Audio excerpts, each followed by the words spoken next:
A recent blog post went live over on the Battlefield website detailing a list of things that they learned from the feedback from the closed alpha, and also the release window for the open beta of Battlefield 5. So it has been confirmed that the open beta for Battlefield 5 has been confirmed for early September.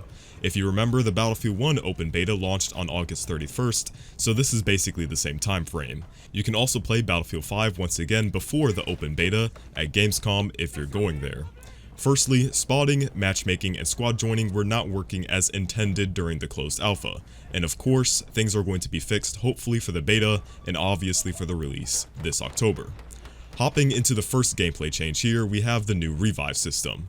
DICE recognized that there were some obvious problems with the new revive system being far too long and locking players into animations and delays where they could not move.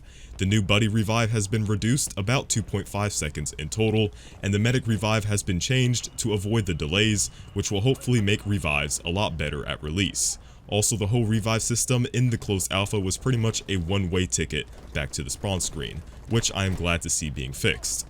Next, we have the ammunition. According to DICE, most players favored the war of attrition in Battlefield 5. I don't know where this came from, but I think I'll just let it pass for now. As usual, they're going to tweak the system and just balance the system accordingly. Reinforcements are going to be a lot more limited as well. Squad reinforcements in the closed alpha were far too common, with lots of V1 rockets popping off one after the other on Conquest. DICE wants to make these items much more rare and limit the V1 to be counterable and have a smaller blast radius. Time to kill was a big concern during the alpha, and the overall time to kill being a lot faster combined with limited health regeneration, which made players feel that they were being killed far too fast. DICE hopes to improve the communication to the player to let him know that he's being fired at. Camera shake is also being looked at in certain situations as well, along with the overall weapon balance to influence time to kill.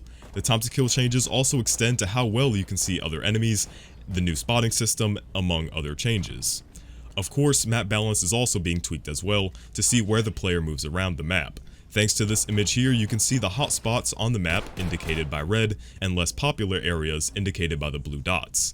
And now we get to the overall gunplay and weapon balancing, which, if you watch my previous video on this topic, isn't the best right now.